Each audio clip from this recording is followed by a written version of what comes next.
The program, The Russ Belville Show, is intended for responsible adults only. We advocate to the repeal of marijuana prohibition for adults. We discuss the science, culture, and controversy about America's marijuana laws.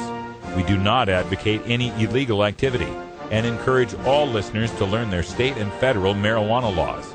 Opinions and claims made by guests and advertisers on The Russ Belville Show are their own, and The Russ Belville Show cannot be held legally responsible for their validity or reliability. Viewer discretion is advised. You take a seed, you plant it, you grow it, you dry it, you roll it, you smoke it.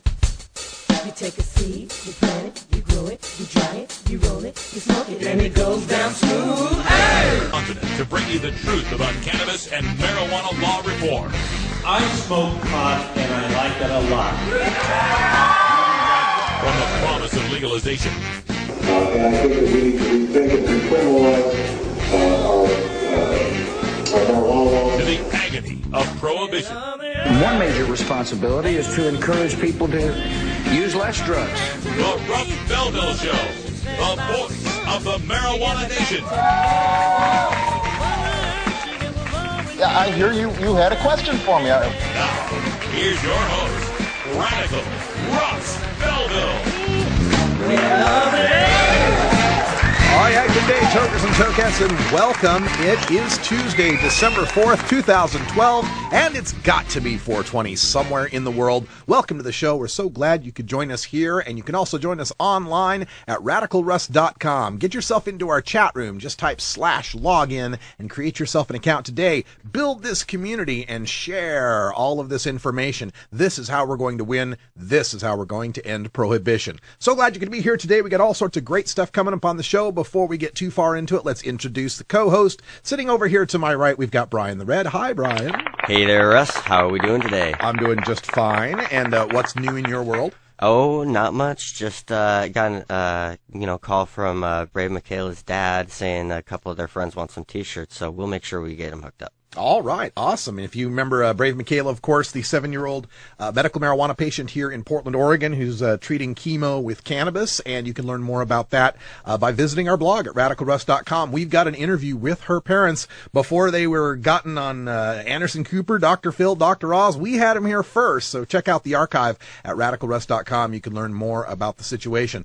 Coming up on today's show, we've got our regular Tuesday segment on the first and third Tuesdays of the month. We go across the pond and visit with Normal UK. Our good friend Greg DeHote, aka Cannabis Cure UK, is going to tell us all about the latest news from the UK, including the royal pregnancy and how that would fit in with medical marijuana. We're going to talk a little bit about a case of a perv who's blaming his perviness on cannabis, and we've got the news of the former Home Secretary who has kind of changed her mind a little bit on cannabis. We'll ask him all about that at 1:30.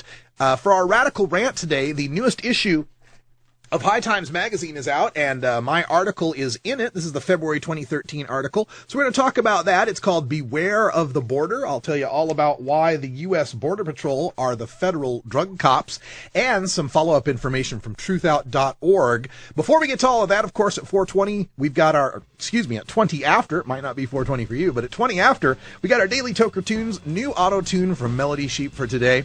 Then, at the very beginning, right after this break, we're going to go into our 420 headline news. We got a new poll on marijuana legalization, a horror story for inmates in North Carolina, an update on DARE canceling marijuana education, and Gregory Rayburn, the Twinkie CEO, making off with the dough.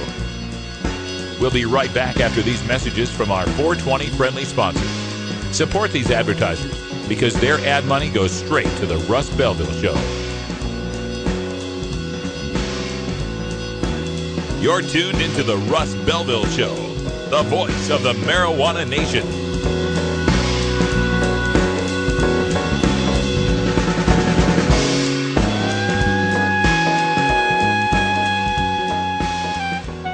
The law offices of Omar Figueroa would like to remind you to stand up for your rights. Please do not give up your precious liberties.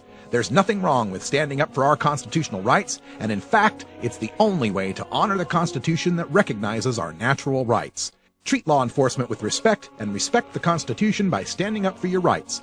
If you are detained or arrested, stand up for your rights by repeating, I respectfully invoke all my legal and constitutional rights. I do not consent to any search and seizure. I want to remain silent, and I want to speak to my attorney, Omar Figueroa. Omar Figueroa has more than a decade of experience in federal and California courts and graduated from Yale University, Stanford Law School, and Trial Lawyers College. Please contact the law offices of Omar Figueroa at 415-489-0420 or 707-829-0215 or on the web at www.omarfigueroa.com. Tjena, jag heter David, PKA Dirtball. Vi ska röka hela tiden, alla år. Jive, marry, grifo, grass, hay. Technically, it's cannabis sativa. The common name, marijuana. She has found a crutch to see her through her difficulties instead of facing up to them and coping with them. And in time, she may be ready to try something different, something better.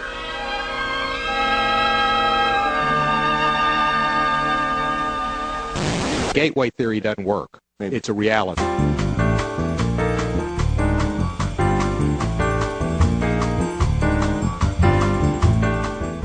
Now it's time for our 420 headline news. I'm Russ Belville.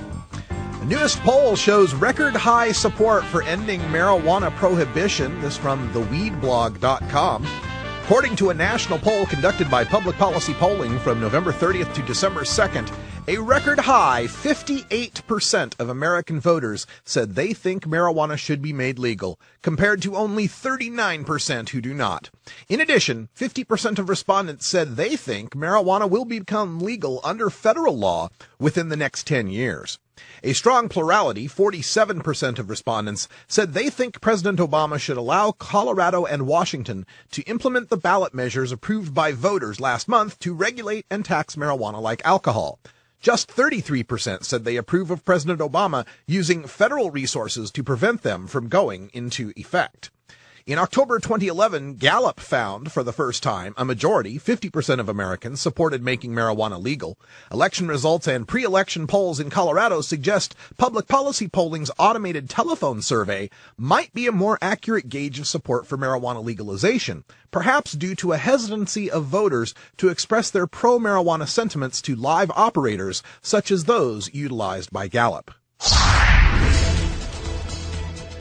Horrifying report from the rawstory.com. North Carolina inmates forced to rub habanero pepper sauce on testicles and kiss snakes.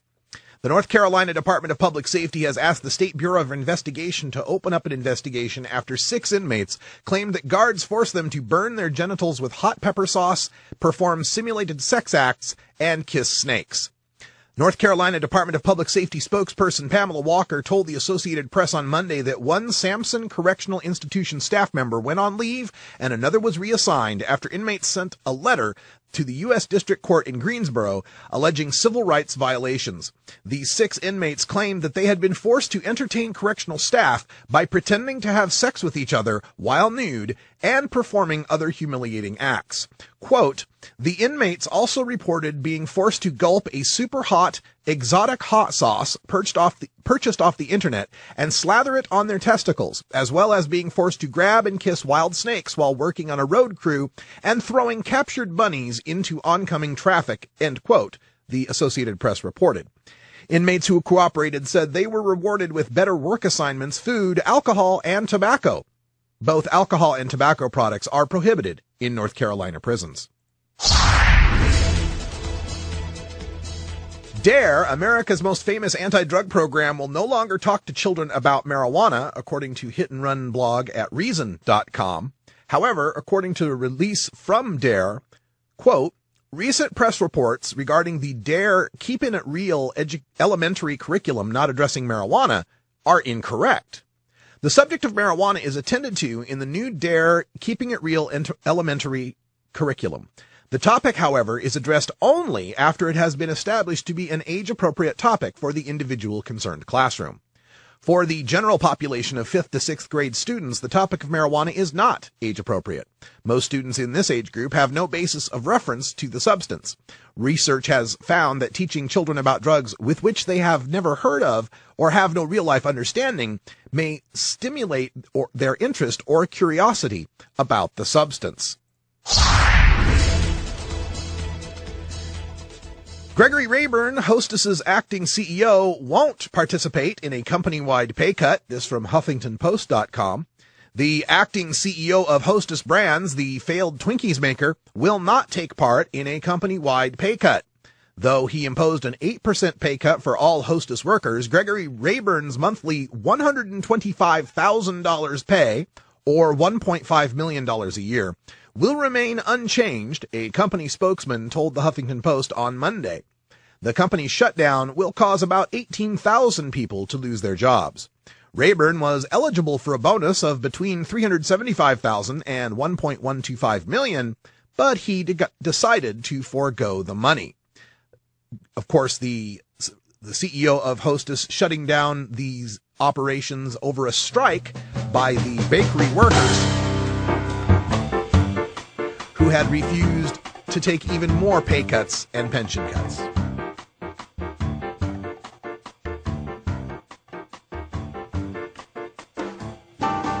That's your 420 headline news for today, Tuesday, December 4th, 2012. I'm Russ Belville. When we come back, we're going to look at a report from Wired magazine on the U.S. State Department's private drug war Air Force. This is the Russ Belville Show. Stick around. We'll be right back.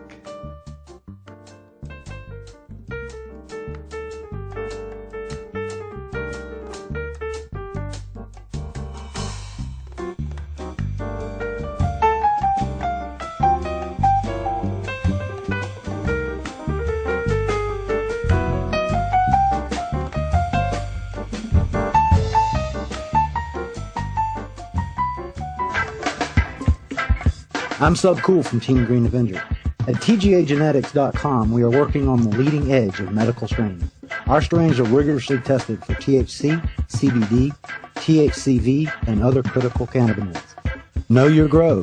Check out our genetic diversity at TGAgenetics.com, the home of Jelly Bean, Jack the Ripper, Vortex, and other award-winning cannabis strains.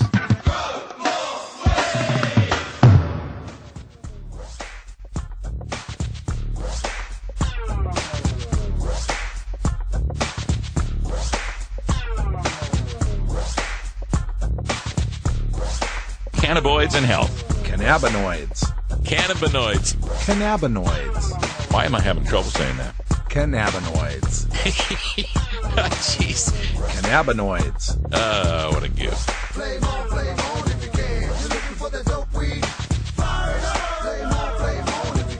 Welcome back. It's time for us to go behind the headlines here. It's 13 after the hour. Amazing report here coming from Wired magazine.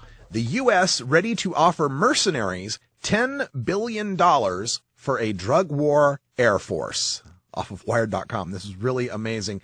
And as we go through some of the facts that are brought up in this report, keep in mind that as we talk about marijuana legalization and ending this prohibition, it is so entrenched, and there are so many industries and so many jobs and so many salaries that are dependent on this drug war. And we have to remember that as we end marijuana prohibition, we have to think forward to what jobs will these people do when they no longer have, inmates to put, hot pepper sauce on their testicles. What job were we going to get for that guy? Anyway, let me go to the report. The State Department needs a business partner to keep its fleet of drug-hunting helicopters and planes flying worldwide. Starting next month in Melbourne, Florida, the State Department will solicit some defense industry feedback on a contract to help operate its 412 aircraft based in at least 8 nations before it reopens the contract for bidding. Among the missions the diplomatic corps needs fulfilled, remember, this is State Department we're talking about, not Department of Defense, not the DEA, not, law enforcement. This is the State Department. Among the missions the diplomatic corps needs fulfilled, quote, provide pilots and operational support for drug interdiction missions such as crop spraying and the transport of personnel and cargo, end quote. Drug interdiction missions. According to a pre-solicitation, the department's Bureau of International Narcotics and Law Enforcement Affairs released on Friday. From its headquarters at Florida's Patrick Air Force Base, the State Department directs 51,000 annual hours worth of air operations. In Colombia, Bolivia, Peru, Pakistan, and Guatemala, it mostly performs counter-narcotics and law enforcement activities. And this is according to a State Department spokeswoman, Pooja Junjunwala. She also says, or the pre-solicitation also says, the total value of the services rendered here could reach $10 billion over the life of the resulting contracts. $10 billion. So you think of these private enterprises, these defense contractors, and the factories to build helicopters and the fuel to supply them for their missions. And I mean, every little piece that goes into these operations is some part of an economy that's dependent on us keeping marijuana illegal. And they are going to fight to keep that. And if not, if it becomes so overwhelming in public support for marijuana legalization that it's impossible for them to keep it, they're going to have to find something to redirect it to.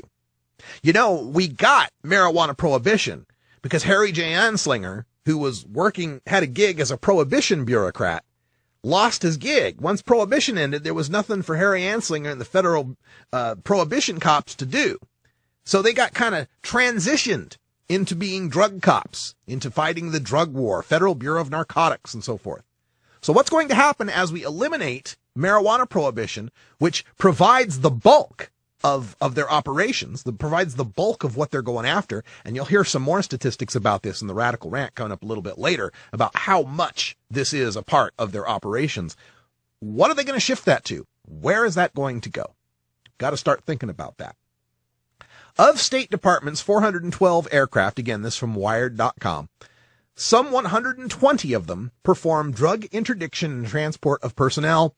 The other 292 are in some form of storage. So they've got 120 active helicopters and aircraft spraying coca fields in Bolivia and Colombia and Peru, and, trying to run fumigation in Afghanistan, in Pakistan against opium crops. And this is not just one part of not just State Department with $10 billion contracts floating around out there for these defense contractors to come after. One of the largest pots of security contractor cash in the U.S. government, worth $3 billion, comes from an obscure Pentagon bureau called the Counter-Narco-Terrorism Program Office, which disperses cash for missions that blend counter-narcotics with counter-terrorism. So, as we wind down, and you got to also think, we're winding down not only this war on marijuana, but there's also a wind down of our actual land-based real wars with shooting and death. I mean, I guess our war has shooting and death too. It's just in Mexico. Anyway, as we wind down the wars in Afghanistan and those contractors come back, not just our soldiers that are coming back, if you start to take a look at how much private security forces and mercenary labor are used in our military excursions, those guys are going to need to come back and have a job as well. So we've really, really got to think about how ending the war on marijuana, what is the exit strategy in economic terms for ending this war? What jobs will they do? What jobs will we have for the prison guards? What jobs will we have for the rehab people? Indeed, I want to see those rehab people working for folks that have alcoholism or methamphetamine abuse or heroin addiction. But there's not enough of them to employ as many of the drug courts and the rehabs that we have in this country that are largely fed through marijuana smokers whose only problem with marijuana was getting caught with marijuana. So start thinking about how we're going to retool our economy. What will the post-legalization drug war industrial complex become? Where will that be focused on? Who will be the next scapegoats and targets? If they can't pick on the pot smokers, who are they going to go after next? And let's make sure that we create a world where they can't go after someone next, where we start to take a look beyond just the drug war and to see what it has wrought in the terms of surveillance and the terms of our eroding privacy and eroding anonymity in the internet world. As I look forward to a career after legalization, when I no longer have to fight for the right for people to use a simple and non-toxic, helpful medical herb, when that war is won, there are so many bigger wars out there that still need to be fought, and many of them that got their start through this prohibition. So start thinking of that in the post-legalization world as well.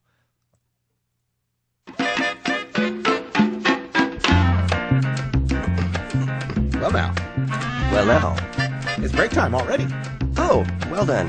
Time flies when you're having fun. Flame on if you can. Flame on, flame on. Oh, have you ever met that funny reefer man? A reefer man. Have you ever met that funny reefer man? A reefer man. If he said he swam to China, he would sell you South Carolina. Then you know you're talking to that reefer man.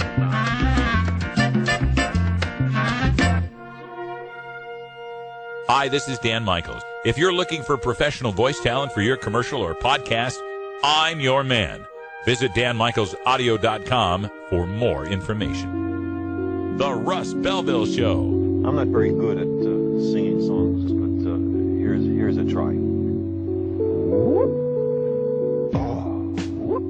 According to lifelong pot smoker and rocket scientist Carl Sagan, making apple pies from scratch is extremely difficult. If you wish to make an apple pie from scratch, you must first invent the universe. Radical Russ and the Rolla J Studios crew will be right back after these messages. A morning filled with 400 billion suns. The rising of the Milky Way. The cosmos is full beyond measure.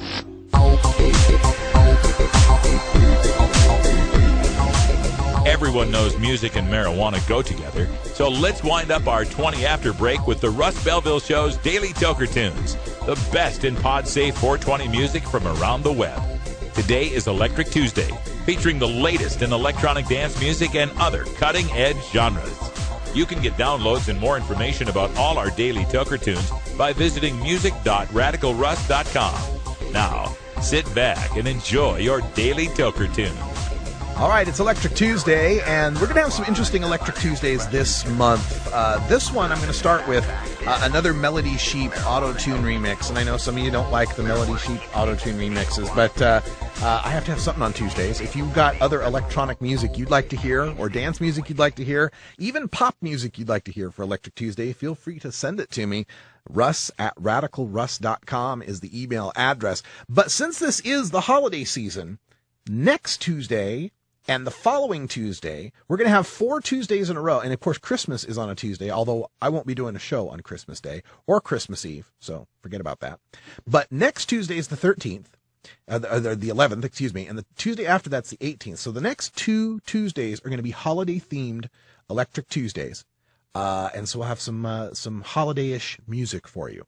But for today, we're going to go the auto-tune route with a speech that we've got a different version of this. We've actually got this speech where it's just him speaking, and it's got the Parliament Funkadelic maggot brain solo, guitar solo behind it.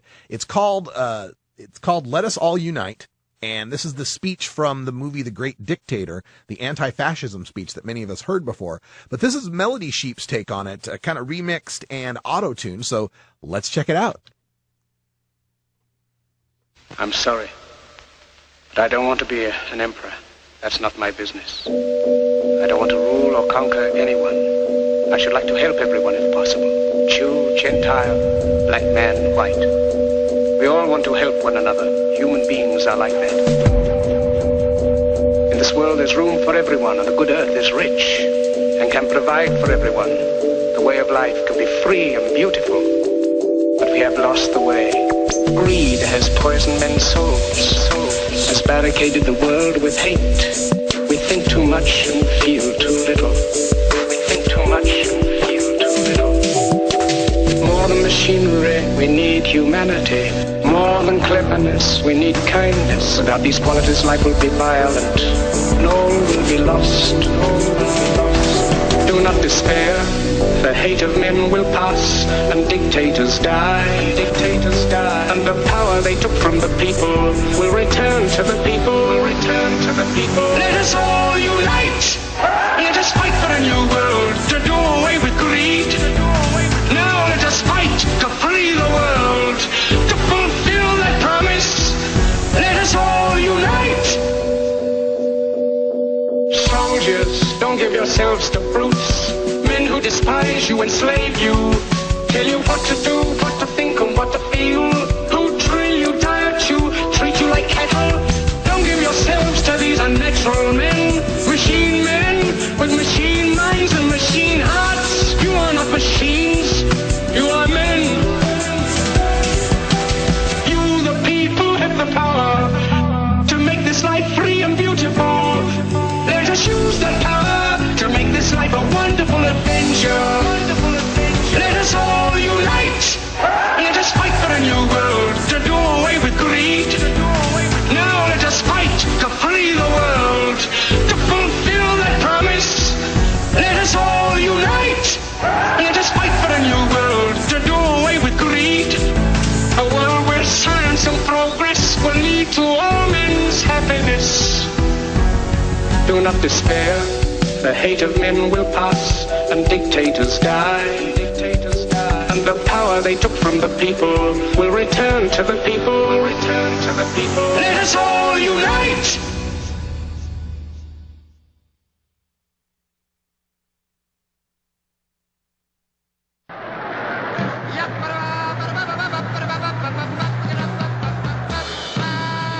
Actually, I haven't had a chance to talk to Mr. Armstrong before the show, but we had a great discussion about it. I just asked one of the folks in the show, Bob Back, I said, well, what is Louis Armstrong going to do? Of course, he says, oh, he's going way up.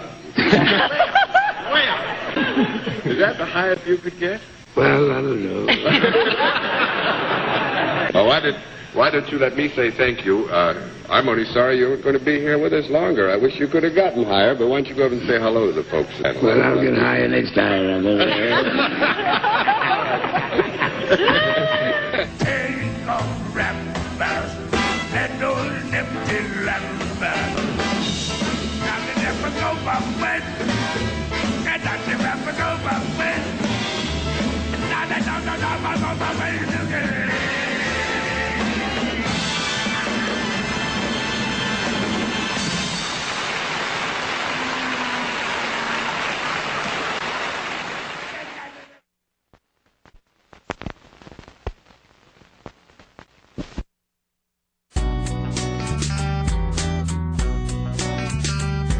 Look, when I was a kid, I inhaled frequently.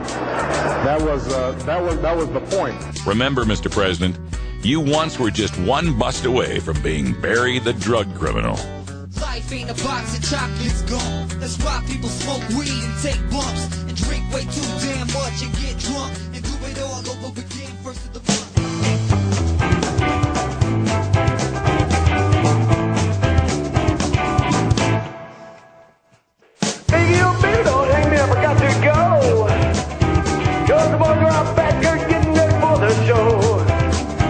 I'm hanging out back and I just don't want to be late. The boys are waiting for me and baby I'm at the gate. And now I'm hanging with the vipers. Just hanging out back.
answers? I'm as mad as hell, and I'm not going to take this anymore. You want answers? You have offended my family. I think I'm entitled. You want answers? I want the truth. And you have offended the Shaolin Temple. You can't handle the truth. Surely you can't be serious. I am serious. And don't call me Shirley. Radical rant.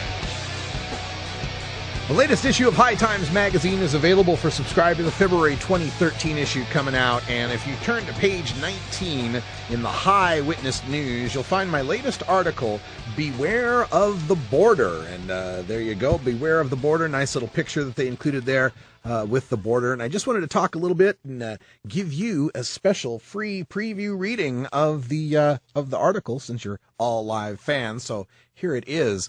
The Border Patrol, America's Drug Cops. How the Border Patrol can detain 2/3 of Americans without cause. What do hardcore metal growler Chris Barnes of the band 6 Feet Under, original gangsta rapper Snoop Dogg, and living country legend Willie Nelson all have in common, besides being professional musicians? They've all been busted for weed on Interstate 10 at Sierra Blanca, Texas, and they've all had to sit in jail over it. Sierra Blanca is in Hudspeth County, Texas, whose population would fit inside Radio City Music Hall. Before becoming famous for busting musicians in their tour buses, it had been known in the 1990s as America's largest sewage dump. So how does Sierra Blanca, a town of about 500, become known as the place that nabbed rappers Paul Wall and Baby Bash, actor Armie Hammer, and hacker GeoHot for pot? By being home to one of the United States' 32 permanent Border Patrol traffic checkpoints near the southern border with Mexico. Show me your papers, please. The Border Patrol, you might think, would be something you'd encounter when you were, wait for it, crossing the border. Yet the Border Patrol has the legal authority to detain you, a U.S. citizen, for questioning at any one of their 71 permanent and roving traffic checkpoints within 100 miles of the U.S. border, just for driving up to the checkpoint. As the General Accounting Office states, quote, Border Patrol agents at checkpoints have legal authority that agents do not have when patrolling areas away from the border. The United States Supreme Court ruled that Border Patrol agents may stop a vehicle at fixed checkpoints for brief questioning of its occupants, even if there was no reason to believe that the particular vehicle contains illegal aliens. The court further held that Border Patrol agents have wide discretion to refer motorists selectively to a secondary inspection area for additional brief questioning. The constitutional threshold for searching a vehicle is the same, however, and must be supported by either consent or probable cause. End quote. The putative reason for stopping you is to make sure you're a legal citizen, of course, but the real reason is to stop you long enough for the drug dog to smell your weed and give the cops the probable cause to search you. The practice is so common that El Paso defense lawyers have specific Sierra Blanca checkpoint marijuana bust pages on their websites. And this constitution-free zone applies to 2/3 of the U.S. Okay, you're thinking, that sucks, but I never wanted to go to West Texas anyway. But this constitution-free zone, where the federal cops don't have to abide by the Fourth Amendment, doesn't apply only to the Mexican border. That 100-mile zone applies to all U.S. borders. That would include the Canadian border, of course, as well as our coastlines, our borders with water, of the Pacific, Atlantic, the Great Lakes, and the Gulf of Mexico. The ACLU found that 2/3 of the U.S. population lives within this 100-mile swath of sweeping federal power to detain American citizens. According to the ACLU, 9 of the top 10 largest metropolitan areas fall within this 100-mile zone. The only exception is number 9, Dallas-Fort Worth. Some states are considered to lie completely within this zone. Connecticut, Delaware, Florida, Hawaii, Maine, Massachusetts, Michigan, New Hampshire, New Jersey, New York, Rhode Island, and Vermont. At any time in those places, Border Patrol could set up a checkpoint to randomly and without cause detain American citizens for interrogation and search, as was the case with students and professors from the University of Maine last year. Border Patrol had set up the Orwellian-named Temporary Permanent Checkpoint 75 miles away from the Canadian border and quizzed students on their immigration status. Foreign-born students and scholars are now being advised to carry their original visas and other papers to avoid detention and arrest. In Rochester, New York, where the nearest border is 65 miles away at Buffalo, another aspect of the Border Patrol's power is abused: the power to conduct walkthroughs and interrogations of passengers on mass transit. Passengers of Amtrak trains, Greyhound buses, and the airlines at Rochester's small airport have all been accosted by agents from the Rochester Border Patrol office, which has grown from 7 to 27 agents since 2008, despite lacking any foreign port of entry. Carrie M. Jensen, the director for the International Service Office at the University of Rochester, who was speaking to the Chronicle of Higher Education, said, quote, "We've had hundreds of students questioned and stopped and inconvenienced, and perhaps a dozen students, scholars, or family members who've been detained or jailed. For international visitors who see people boarding trains, pulling people off, asking for documents, it feels a lot like East Germany did when I visited in 1980. End quote. The Customs and Border Protection states that their 2009 seizures of marijuana totaled over 4.3 million pounds, while their capture of undocumented immigrants has fallen to the lowest levels seen since the 1970s. Just over 327,000 illegal immigrants were caught in 2011, a figure that's down 53.5% since 2008. Part of the decline in border crossings is attributable to the takeover of the human trafficking market by the huge drug gangs, which of course only became huge drug gangs because the Border Patrol weed seizures helped keep their pot prices high. So that's the post. You can read that.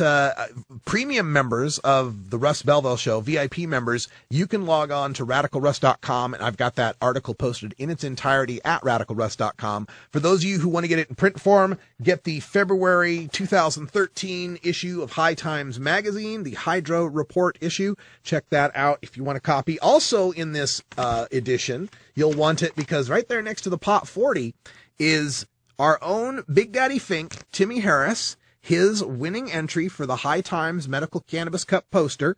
And you can see the detail. It's a pretty nice looking little poster there. Lots of nice line art for the Cannabis Cup. So pick up this issue. Let's sell it out so they can see how popular this all is.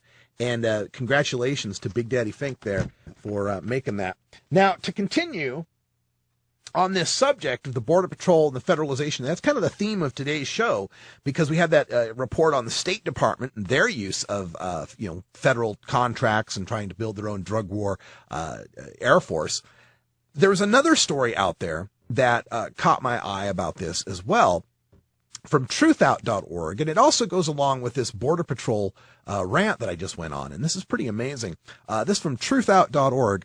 The U.S. Border Patrol has recently released its new strategic plan, the 2012-2016 Border Patrol Strategic Plan, which the agency says is risk-based. So what is the greatest risk to the border or cross-border threat to the homeland?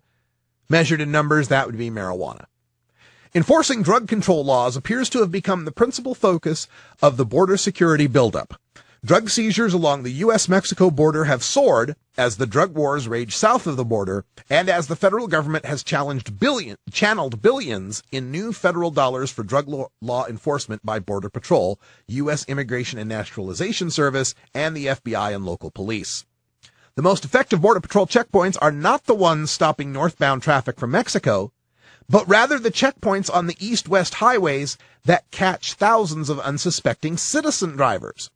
Many may have medical marijuana cards or just a joint or two of marijuana, but marijuana remains a Schedule I controlled substance, along with heroin and methamphetamines under federal law. I must correct truth out there. Methamphetamines are not Schedule I. Methamphetamines are Schedule II.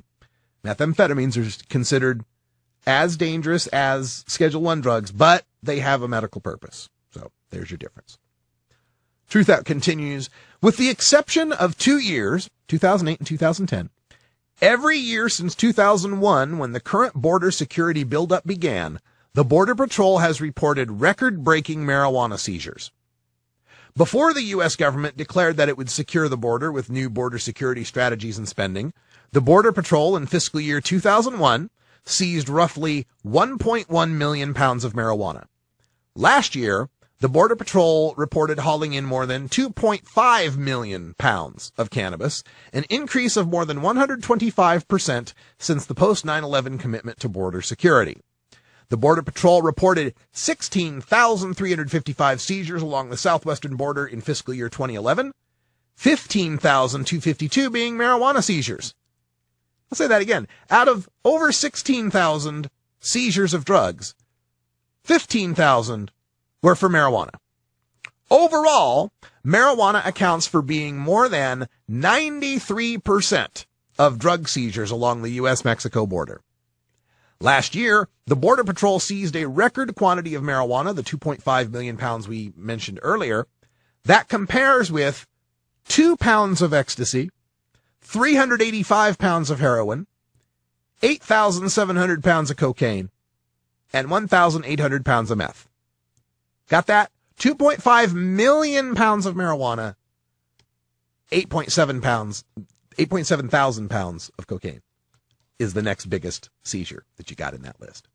So again, this just illustrates how much money is tied up in this drug war and how much is involved in redirecting our forces that should be being used for real law enforcement. I do want to have a vigorous border patrol. I want to protect our borders. I want to protect us from people that want to do us harm. I want to make sure that our immigration laws are enforced. But when we redirect this money away from those issues and toward catching people on I-10 who might be a medical marijuana patient in California, making their way to Arizona or New Mexico or Texas, it's not a smart use of our federal resources. And I think as taxpayers, on either the left or the right, politically speaking, we should be up in arms about this as a serious, not only a serious waste of our federal resources, but a serious breach of our constitutionally protected rights. There is no way that when we establish Border Patrol, that intent of legislation is to harass citizens. That the intent of that legislation would be to put 2/3 of the U.S. population in a situation where they can be stopped for random cause, for no cause whatsoever, in complete violation of the Fourth Amendment, of its intent, to detect whether or not we got illegal aliens on them. Oh, and by the way, we happen to have this drug dog sitting here. I am absolutely certain that's not what the American people want the Border Patrol to be protecting us from. And again, if you want to talk about, protecting us from illegal drugs coming in from other countries, okay, that's where, then you're doing that at the border. Why are we doing that 100 miles away and stopping people that just happen to have a joint, who are obviously not the ones who are ferrying in the major amounts of weed? And let's go back to Sierra Blanca for a moment. Sierra Blanca, Texas, where they're pulling over Willie Nelson's tour bus. Are we really to believe Willie Nelson is in some sort of grand conspiracy with the Sinaloa cartel to ferry thousands of pounds of weed up from Mexico in order to, pay off his IRS debt? I don't know. It makes no sense whatsoever. And we just can't stand for this anymore. And one of the nice things about marijuana becoming legalized in less than 33 hours, just north of us, is that we'll finally start taking a look at some of this apparatus of the drug war that I believe so many people don't even know exists. Outside, here in the choir, a lot of us know these horror stories, but you just take your average person out on the street and, quiz them or speak to them about the drug war, the horror of the drug war. They might think of DEA. They might think of DEA raiding a dispensary or, some cop busting somebody for pot, but they don't think about all of the levels and layers that are involved with this. The levels, the deep entrenched interests in manufacturing, in prison stocks, in pharmaceutical drugs that don't want competition, in fiber makers, paper makers, all sorts of things that don't want competition. It's such a big issue. And that's why you should never never shy away from standing up for this issue and let people dismiss it as, oh, you just want the right to get high. No, when you really learn about this issue, you realize that the right to get high is the least thing that we're fighting for.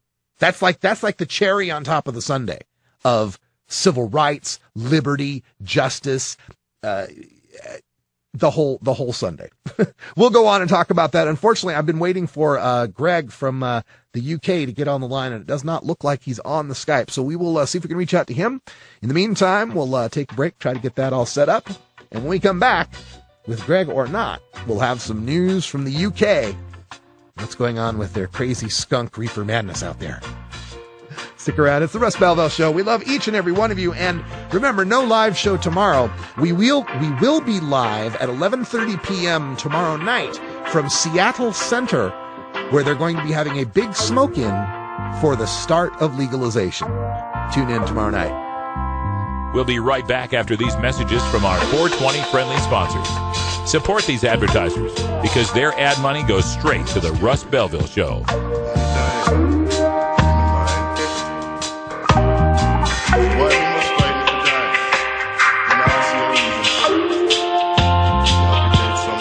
You're tuned into the Russ Belville Show, the voice of the marijuana nation. We were a fairly conservative family in La Cañada, which is close to Pasadena in the Rose Bowl. My father was a federal judge, highly regarded. I was in the Peace Corps in Costa Rica, then I went back for 3 years of law school at USC, and then was a Navy JAG attorney for 4 years.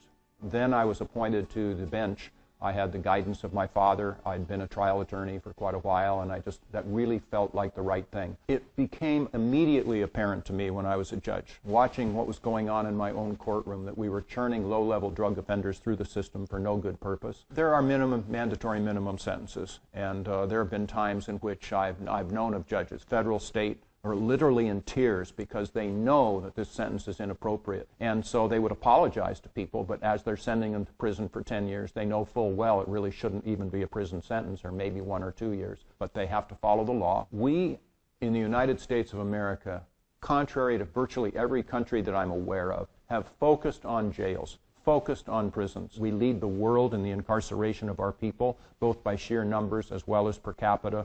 It's extremely expensive, both in financial terms as well as human terms. We have to get smart on crime instead of tough on crime. Probation, mental health facilities, strict accountability, quicker justice. Let's make drug treatment more available for people, and we won't need all of these prisons. We simply can't afford it, and it doesn't work.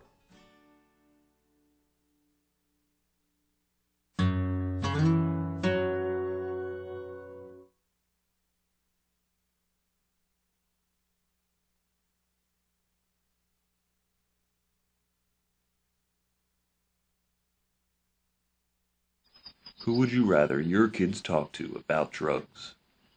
You? Or some guy? When your kids find out you've been lying to them about marijuana, who will they trust? Let's have a rational discussion about drug reform. Let's tax and regulate marijuana, restrict youth access, and create safer communities.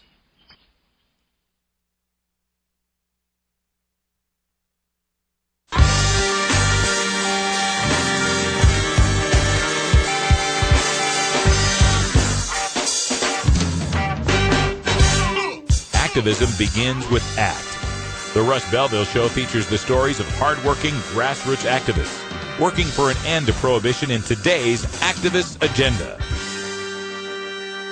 All right, welcome back, everybody. 49 after the hour, and unfortunately was unable to raise Greg out there in the UK. The change in time, I think, may have gotten him. We moved the show 2 hours ahead, so now it's like 11:49 p.m. UK time. So he just may be asleep at this moment. That could be it.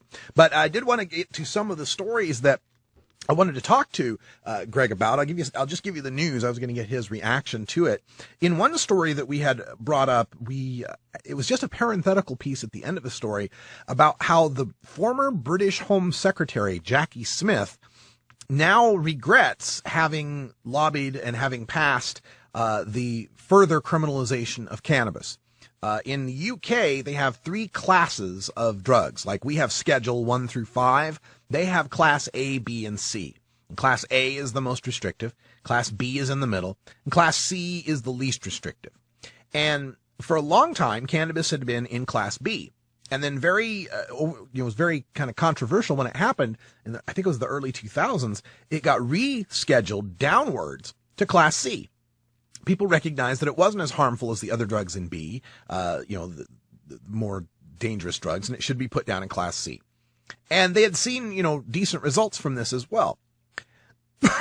With the ascendancy of a new conservative government there in the UK, they pushed for the recriminalization or the repenalization, I guess, or the upscheduling of cannabis back to Class B. And a lot of this was driven by the UK tabloids and their scare stories that they put out about the deadly skunk. You hear about skunk in the UK all the time. And skunk is supposed to be any cannabis that's 15% THC or higher. Or in other words, any of the cannabis you'll find in a decent California or Colorado dispensary. Pretty much, right? So, the skunk is what we in America call marijuana. So, yeah, big deadly skunk, right? So that's their big scare stories out there. I mean, they'll literally have headlines in the UK that'll say things like, cannabis kills 30,000 a year. Ridiculous stuff that they'll say in the UK. So a lot of this recriminalization was driven and is brought back from Class C up to Class B against the advice of the UK. They have like a policy board that advises the Home Secretary's office, and the professor that was the head of this organization was Professor David Nutt, N-U-T-T, Professor David Nutt, and he got in a lot of trouble because he came out. I can't remember exactly where he said it, but he was quoted. I think he was speaking to Parliament when he was quoted as saying that ecstasy use was less dangerous than horseback riding. And then, the British went, what? Oh my God, you can't say that. But statistically speaking, he's right.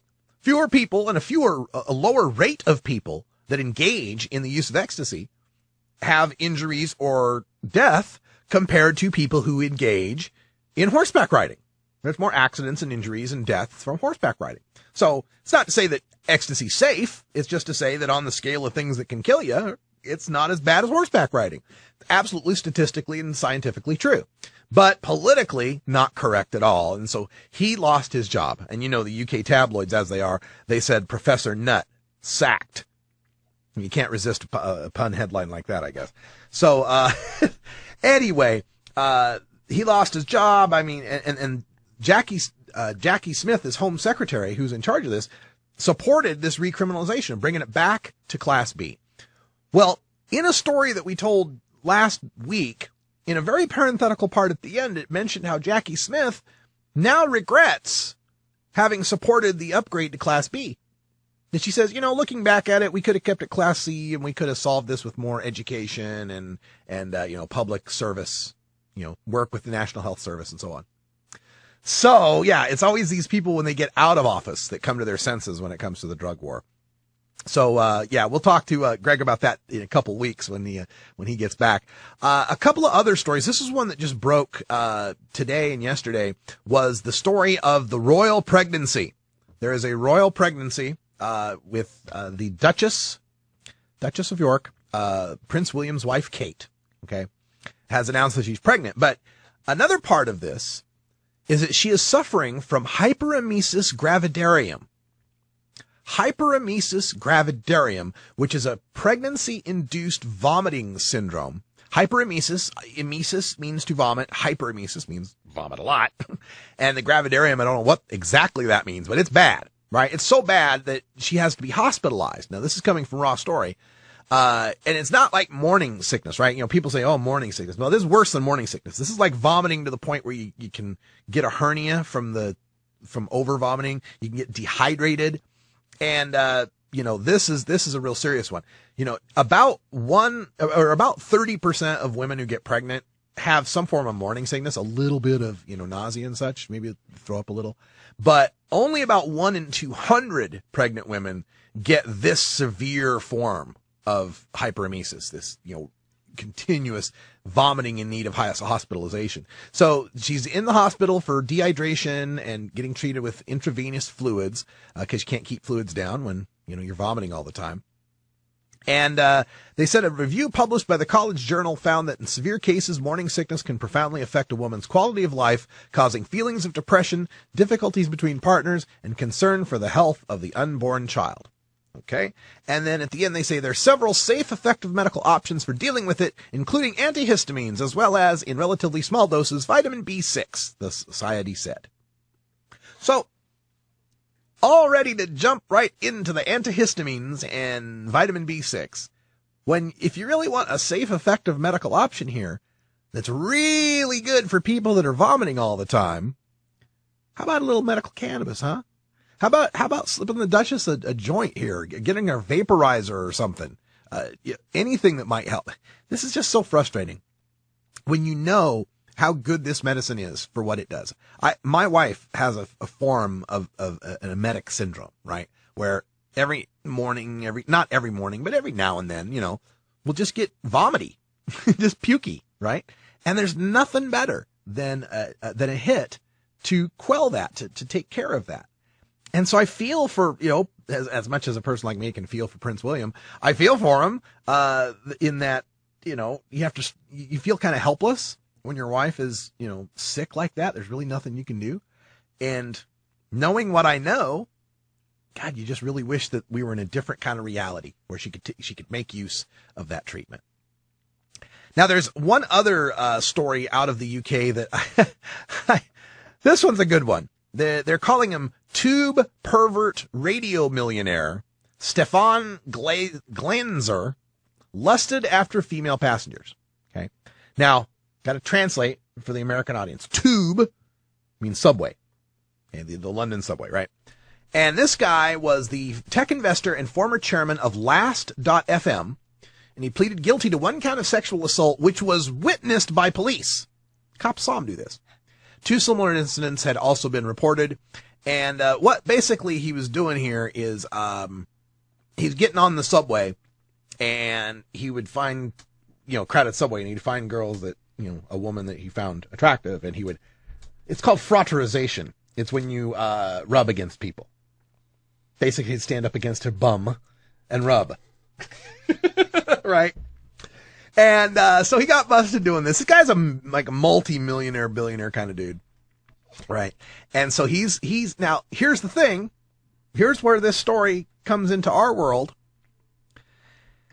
2 similar incidents had also been reported. He said he was a long-term cannabis user and had been on a drugs binge at the time of the assault. The multimillionaire investor in technology startups must now sign the sex offenders registry. The magistrate, Jessica Baldwin, told him his drug use was an aggravating feature rather than a mitigating feature. So yeah, here's this guy trying to blame the skunk. I was smoking the pot. It made me so horny. I couldn't help it. Look at her. She's so pretty. I don't know why the British guy suddenly turned into a redneck from the deep south. But that was good. The accent bank went offline for a second there. Some sort of glitch in the hardware. Hey, so there's your story out of BBC News. I got that from BBC News and also The Standard in the UK. Also, talking to his defending attorney, she said he had smoked drugs for some considerable time, but had never experienced anything like this. Yeah, it's that skunk. It's the new strain. It's the new Pee Wee Herman strain. Pee Wee's Playhouse. Hey, folks, that's all the time we got for today. Having a crazy day. Remember, no live show tomorrow. I'll be on the 4:20 train to legalization. Literally, train leaves Union Station at 4:20. We're going up to Seattle. We are going to be bringing you America's first legal tokes. And dabs. And dabs. There's going to be a big smoke out at Seattle Center. We'll bring that to you. Also, whatever. And if you can't stay up that late, we will tape it and bring it to you on Thursday's show. For Brian the Red, I'm Radical Russ. Thanks for joining us. Until next time, take care of each other, tokers. This is the Russ Belville Show. The Russ Belville Show is blogging and podcasting daily at radicalruss.com. Take a seat, you you grow it, you dry it, you roll it, you smoke it. You take a seed, you plant it, you grow it, you dry it, you roll it, you smoke it. You take a seed, you plant it, you grow it, you dry it, you roll it, you smoke it, and it goes down smooth.